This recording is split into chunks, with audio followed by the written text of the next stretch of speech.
be talking about extinction. So a true extinction means that that animal no longer exists anywhere in the entire world. This funny-looking half zebra, half donkey is called a quagga, and he was extinct in Africa as of 1870. The passenger penguin disappeared off the planet in 1914, and the Tasmanian tiger is also gone. Right now, we are at the highest level of extinction at any time in recorded history, which means we've got more animals disappearing entirely off the planet than ever before.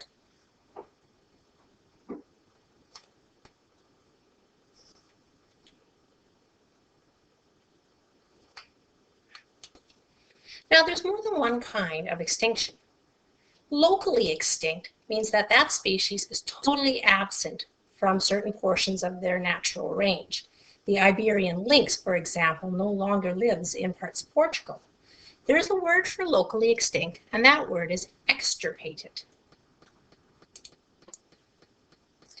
Extirpated, spelled E-X-T-E-R-P-A-T-E-D, means that animal is no longer extinct, but only in certain areas.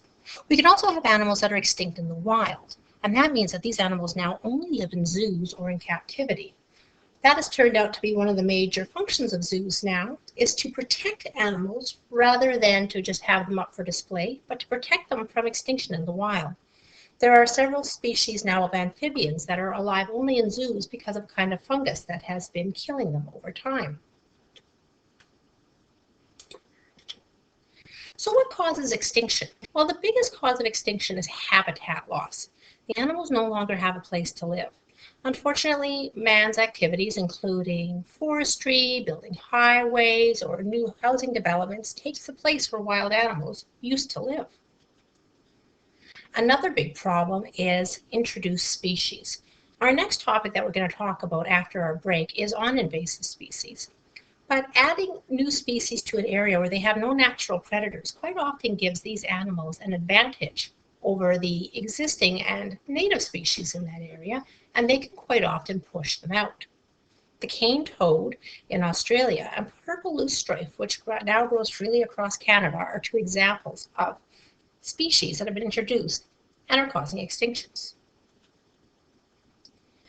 Also, overuse of plant and animal species can also be a major cause of extinctions. Overhunting of rhinos because they are coveted for their horn is one possibility, and elephants being hunted for the ivory in their tusks. But even in Canada, we have special laws that regulate how much of wild animals can be hunted at any one time, depending on that species' ability to sustain itself.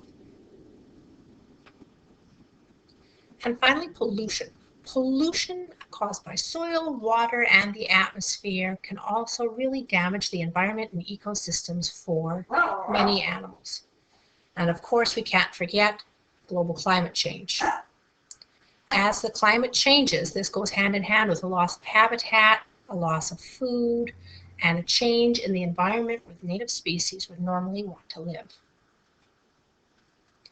There's a link here to a TED Talk, and it was written by a lady named Sylvia Earle, who wants to protect the oceans. It is an amazing video, and I'm going to post a link to it that you really should watch after this.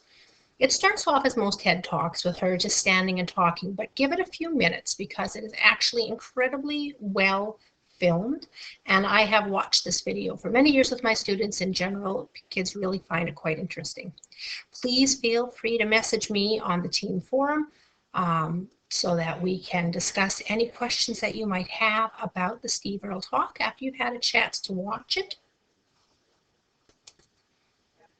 And finally, you can complete our last little worksheet that we have about the causes of extinctions in your workbook. After this, you guys can enjoy a nice spring break. We'll talk to you soon.